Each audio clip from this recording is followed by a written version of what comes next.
Hello, everyone, and welcome to the first UCU Live covering the We Are the University campaign. This is the first stage of an industrial action ballot, and we are demanding action across the higher education sector on pay, on terms, on conditions, on job security.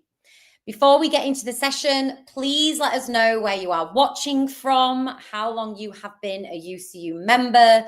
Building connections and solidarity is so important. I'm going to be using this session to give you a brief where we are on this ballot. It's not going to be a history lesson. You should know the pay offer which UCEA is imposing and that it isn't good enough. 1.4%. It only sees us fall further and further behind than inflation year on year. You all also are familiar with the levels of insecurity and redundancies across the sector. They are leaving thousands and thousands feeling vulnerable. And for many of you, you will also know the importance of ensuring that our national agreements are respected.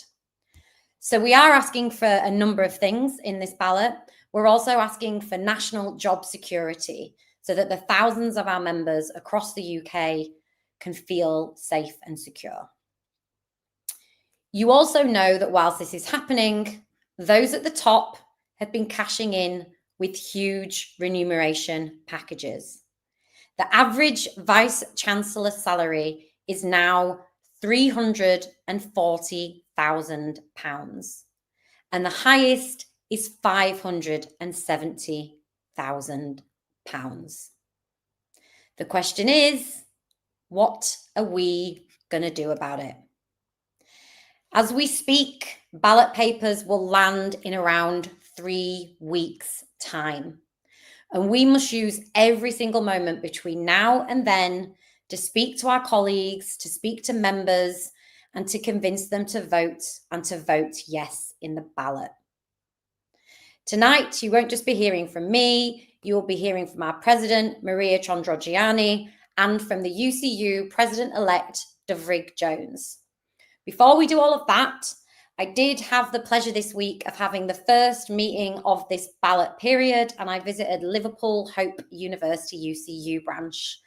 I spoke to members there about the disputes. We discussed the state of our sector and other issues in detail.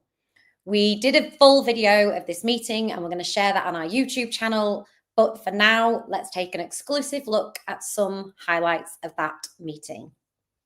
You will be aware from communications that we've sent you that UCEA in their generosity have offered a pay award of 1.3%. Another component is the continuing disregard that some institutions have for the protection of national agreements. The final element of this dispute is that we are seeking national agreements to avoid redundancies. If our negotiators can't negotiate on our behalf, then what that means is that the university feels like they can just do whatever they want. If we look across the UK right now at our branches that have balloted, they have been way more successful at pushing back against redundancies. I'm happy to support balloting, I'm happy to support strike action and everything, but I'm just not convinced on its efficacy. If you want 100% of the change that you want, you really need 100% of the people that could be involved being involved. One of the things about this ballot, which hasn't really happened before, is all of the unions, with the exception of the GMB, are going to be balloting together. If we all get our ballot results and we decide we're going to take action, there is going to have to be compromise. And I think there's going to have to be deeper and more reflective conversations than maybe we've had in our union before. One motion that the branch voted for quite enthusiastically a couple of congresses ago was a motion on UCU campaigning for student number controls. The Labour team, I would say, do care. We've mentioned, I literally talk to them about student number caps every time I speak to them. They are so wedded to the current marketised neoliberal model. Even when you're offering them cost neutral solutions like that, they don't seem to be taking them. It's a completely naive kind of denialism approach to any kind of knowledge about the way the sector actually works. Collaboration like Kent and Greenwich. Yeah, you know. For the migrant workers, they're introducing the 10-year rule. So before it used to be 5 years. It would be helpful to like pull out some of the stuff and like guidance for migrant workers, to help with get the vote out if you've got particular departments that have a lot of international staff. We will be organising a regional briefing as well, tie it in around the national briefing so you don't get overload, too many in 1 week. But, please do try to make sure you have reps come along to that as well to get.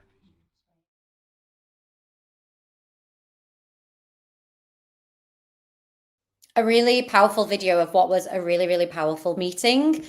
We had some really extensive discussions, and as I say, I want to thank you to everyone at Liverpool Hope who took the time out to come, to speak, and to commit to working hard in the ballot.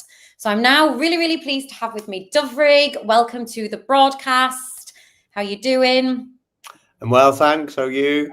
I'm very good. I'm very good. Right, let's get straight into it, because we actually have 450 people online with us. And I guess we should start with a big question.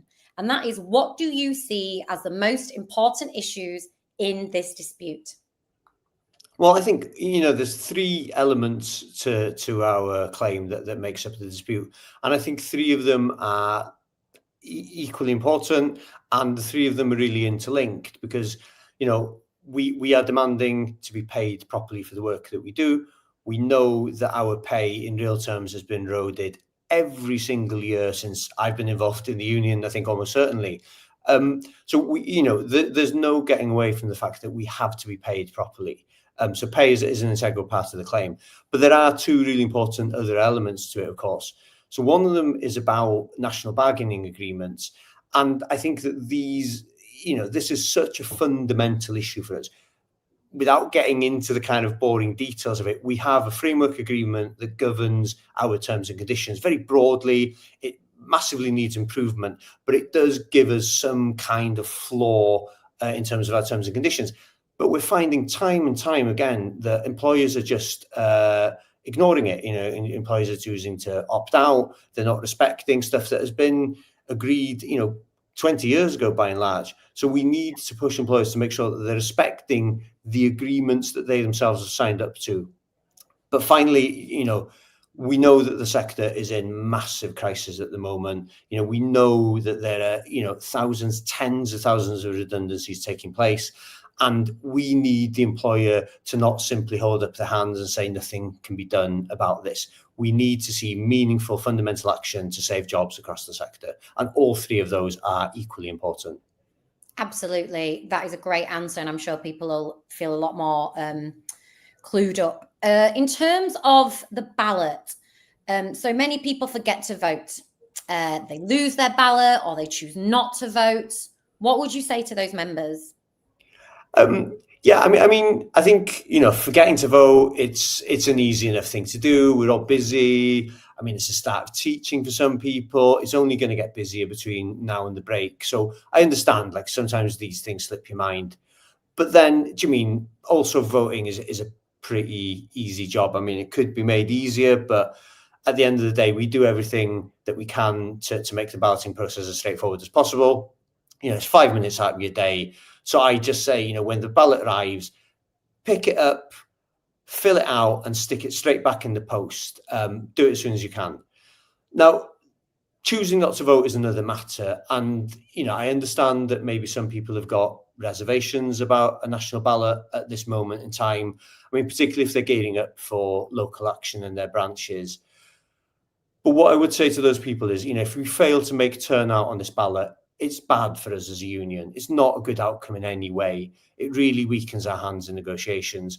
So, even if you have reservations, if you don't feel like you want to take industrial action, please return your ballot, vote no. Don't leave it lying there, where the postman's left it. We need as many members as possible taking part in this democratic exercise and making their voices heard. Exactly. I couldn't agree more. So, how do you think we go about building greater knowledge of this campaign across universities? And, part of that must also be increasing membership as well. We absolutely have to grow our membership. You've been saying that for years, and I absolutely agree. And particularly now at the moment when we're in this massive crisis, this kind of generational crisis. More than ever, we need like a strong, powerful, popular union to represent the sector. And I think, the key to building the union and winning the ballot is the same, which is, it's the simple work of talking to colleagues, isn't it? I'm sure that we're all like day in, day out, talking to people in our workplaces about the crisis in HE. And I think we have to, not kind of give in to the doom, not be pessimistic, but actually turn around to people and say, yeah, it's awful, but what's the answer? And the answer for me is, you join the union, you get active, you vote on the ballot, you take industrial action. Don't give in to the doom. Exactly. Thank you for all of that. Any final message to our members? I mean, just, solidarity with all of the branches that are facing cuts or have recently faced cuts, including my own at Bangor. It's been like an absolutely horrible time, and I know how awful it is. And then just, I suppose, to end it, I mean, I know that we within UCU sometimes disagree like very strongly with each other, and we can take very different views on things like industrial action. And, those disagreements, they're entirely valid and they're actually really important. But for the next few months, I think we really have to pull together. We've got to work in unity. We've got to get this ballot over the line. Brilliant. Thank you so much, Drig, and thank you to the comments that have been flashed up. Some really important points. Bye. So I know that sometimes it can feel really lonely when we embark on a ballot, and we're bringing people together now to kind of try and overcome that. But I want to start this campaign as I mean to go on through it, and I want to be very honest with members. We know as a union that some of you are unhappy about how previous disputes have ended, and also some of you have been unhappy about the levels of action that has been called. And we really want to assure you that any action that is called will be responsible and will involve engaging members and branches prior to the Higher Education Committee calling it. And let's be straight, the bigger the ballot result, the less the chance of action. And I also want you to know that you have support out there as well. We spoke to some union leaders across the UK about the ballot, and we spoke to some politicians as well. We've just been at the Labour Party conference, and I wanted to show you a video of some of the things that they had to say. I'm Steve Gillen, General Secretary of the Prison Officers Association. I stand in solidarity with UCU members in their pay claim. 1.4% is actually a pay cut. It doesn't address the cost of living for UCU members. So I stand in solidarity. Best wishes to UCU. Hello, I'm Eddie Dempsey, General Secretary of the RNT. Message of support to all UCU members about to take part in the ballot for industrial action. Ballots are going to open on the 20th. Listen, make sure you vote yes to strike action. Vote yes to action short of a strike. Get your ballot papers back. Make sure your details are correct. Make sure your workmates are voting. Vote often, vote early, get the ballot papers in. Every vote counts. Make sure you send a really strong message that you're not having it and you're prepared to back your union. Solidarity. Dave Ward here on behalf of postal workers, telecommunication workers, financial services workers, to offer our solidarity to all higher education workers in UCU about to go on a strike ballot campaign. We're totally behind you. It's outrageous that your authorities are treating you in this way. All they're offering is real terms pay cuts, and it's really important that you stand by your union. And I just want to say that I know all other trade unions as well are in the same place, that they're fully behind your campaign. So solidarity to your. My name is Paul Novak. I'm the General Secretary of the TUC. We're here at TUC Congress down in Brighton. I'm bringing my support, shout out to tens of thousands of UCU members fighting for a fair pay deal in higher education. Solidarity and the best luck with the campaign. Okay, I'm John MacDonald, Labour MP. I'm backing the UCU in their campaign on wages. Members have been offered a derisory pay increase again, and this is after years of pay freezes and pay cuts. We need decent wages for our professional teachers in a way that really respects the role that they play in our society. Full solidarity for this campaign.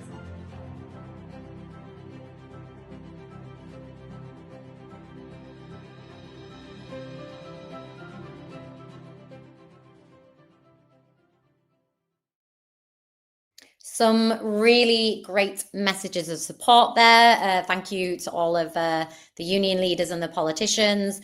And, you know, Eddie Dempsey, vote often, vote early. Thanks, Eddie. Also, I just wanted to address a question that flashed up on the screen before we went to those videos from a member called Valerie. Here we go, asking, how can we trust you after what happened in the strikes in 2023? Valerie, trust has to be built. And what you're saying is something that I have heard right across the UK. And we have to listen. I have to listen. Our Higher Education Committee have to listen. So I give you this pledge. I will ensure that the widest member consultation on action, should we win the ballot, will happen. One of the things that we have accommodated for with this ballot is a consultation week after the announcement of the result. We're going to be communicating to branches when that will be and when we want everyone to be engaged. And I will do everything possible to ensure that our structures take on board that feedback and that they call action that members are backing. And you can help with that. You have a crucial role to play in that. Firstly, by voting. Secondly, by attending branch meetings. And thirdly, by becoming a rep. Get involved, get talking to members, and make sure that you are driving the agenda of this union. I'm really now very pleased to announce that we're going to be joined by our president, Maria. Maria, hop on board. Thank you for being with us. It's really great to have you here. And I know that Maria is really keen to give you a message in her capacity as our president. So over to you, Maria. Thank you very much, Joe. Solidarity, all. We need to admit that post-16 education is facing an unprecedented crisis. We are in crossroads. 1 in 2 universities are making job and courses cuts, with over 15,000 job losses announced this year only. Since 2006, the number of UK undergraduate courses has fallen by 27%, including a 14% drop in arts and humanities. Such cuts in jobs and educational provision impact heavily in our economies, in our towns, in our cities, where we work and where we live. And let me emphasize that we are not talking about a level of job cuts which can be handled humanely through redeployment, early retirement, or severance packages. We are talking about jobs massacre. Take Dundee as an example. 650 jobs at risk, saved through heroic industrial action. Take Newcastle, 44 days of strike. Take Edinburgh, take Durham, take Sheffield Hallam. The list is quite long. And let's not forget Leicester on strike, huge solidarity. This is the cost of marketization, financial imperatives pushed ahead of education itself, living staff burnt out, working class students shortchanged, and communities diminished. And we shouldn't forget that these crossroads involve post-16 education in its entirety. In further education, staff are paid thousands less than school teachers, creating recruitment and retention crises which threaten the very future of lifelong learning in our communities. Hence, further education colleagues are also balloting, and their ballot opens on the 13th October. Huge solidarity, FE. Huge solidarity prison education, where 200 staff are facing redundancies. Huge solidarity adult education, where cuts have meant that the very core of our education system is threatened.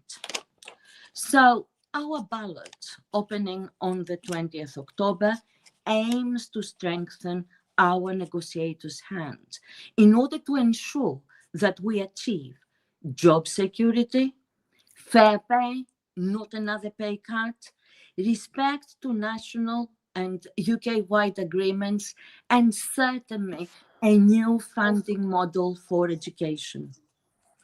As a member of staff at a post-92 institution, I know very well how important it is to defend the post-92 contract and its Scottish equivalent, to defend the framework agreement, to defend the teacher's pension. And I also have this super mergers in mind, which we don't know what kind of consequences will have for us.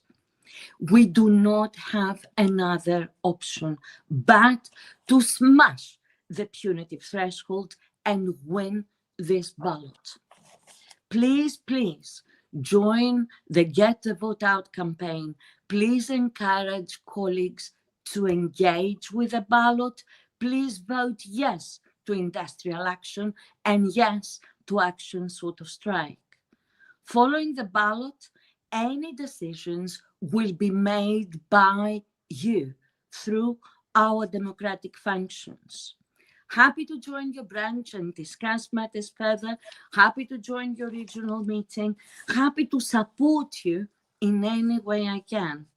Branches should not defend jobs anymore in isolation. We should collectively defend our pay, our job security, and UK-wide agreements. We should collectively defend our sector and change its funding model. And we should do this for each other, for our students, for our children, for the prosperity of our devolved nations. Huge solidarity. Thank you. Bravo. Thank you, Maria. That is absolutely fantastic. And I'm sure members will take lots of inspiration from that. Whilst you were speaking, we had a really good question submitted by Jeff about salaries and working harder to expose university management salaries and make those part of our demands. Jeff, I think you are spot on, and we will continue as a union to expose them as well. We did it at Labour.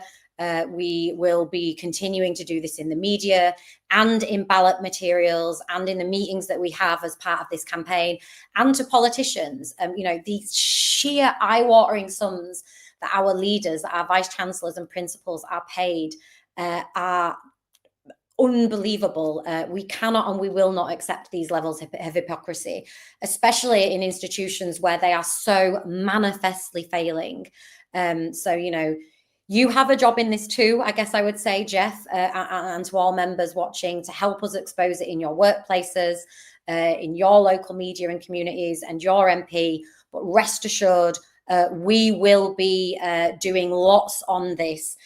Even the right-wing media get excited about this story because they can see how completely unacceptable the salary disparities are. So absolutely great question and crucial to the campaign, Jeff. On the campaign, our staff have been really, really busy producing resources and materials for this ballot. We have sent a pack to all of the branches, which includes banners, placards, posters. We have T-shirts and other materials on the way. We want every single campus and every university building to be fully ballot ready, and for there to be lots of information up and down the hallways. We're also going to be using social media, sending weekly emails, and crucially asking branches to organize workplace meetings. Nothing can replace the power of one-to-one conversations between colleagues. We've also launched a WhatsApp channel. The link should be displayed on the screen now. That's just another method and another way in which we're going to share with you information so that you can easily cascade it onto colleagues as well, in addition to the ones that I've already mentioned. Get yourself signed up to receive that information straight to your phone. Another pressure point for us is politically. We have been engaging government, the devolved assemblies, the wider political community on our campaign, and we will continue to do so. This week, we were in Liverpool. We were speaking to delegates and politicians, as you've seen, at the Labour Party conference in Liverpool. We were also all over the media talking about the state of our sector, talking about this ballot and much, much more. And I wanted to show you a snippet of what some of them had to say. We are here at the Labour Conference 2025, and we have been asking attendees of the conference all questions around everything HE. 15,000 university jobs are at risk this year. Do you think staff are right to ballot?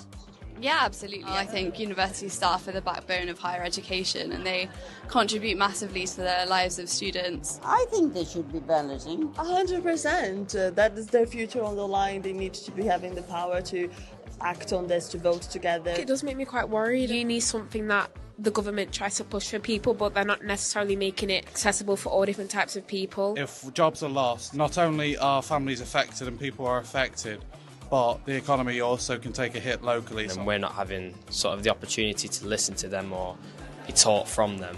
So it's sort of like a disadvantage to us and them. If you let the government or the privatised universities get away with it, okay, they continue to cut and cut and cut. Remember, it's a business, so they're going to try and get more students in. They're going to put more pressure on reducing hours, so they've got to go on strike, otherwise the university sector will just walk all over them. We'll need a rethinking of the funding model of the university structure here to prevent a collapse of the sector. To look at why they're losing their jobs. What do you think was the highest total remuneration for a head of a university in the UK in 2023-24? £100,000. £300,000.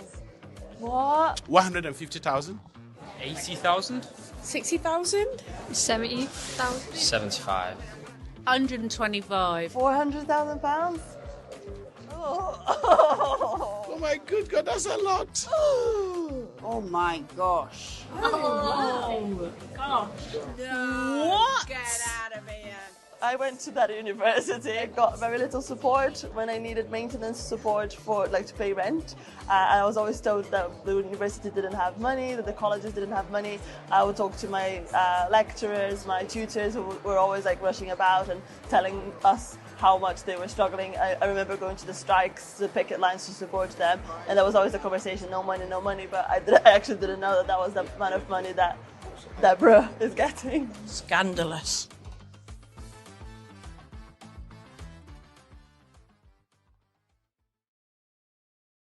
What a familiar tale to end on, hey? The person who said that they went to that institution and didn't get the support was told there wasn't sufficient money. Some absolutely great support that we had at the conference. Really engaged people speaking to us. So please do keep an eye out in the coming days for the full version of that video and for much, much more. This does bring us to the end of this first live event. Thank you so much for joining us. During the next one, you will be hearing from our reps, from other members to discuss how to build local support. We will also have other special guests live with us as we build towards the ballot. We will make sure that you have all the information you need to help play your part in winning the vote. So I just want to end by saying thank you to our staff. Thank you for the team behind the scenes helping put this event on. Thank you to our reps. Thank you for Drig and Maria. And most of all, thank you to all of our members. As we have heard already in this session, we have to fight again. But fight we will. Because we are the university and we deserve much, much more. Good night, everyone.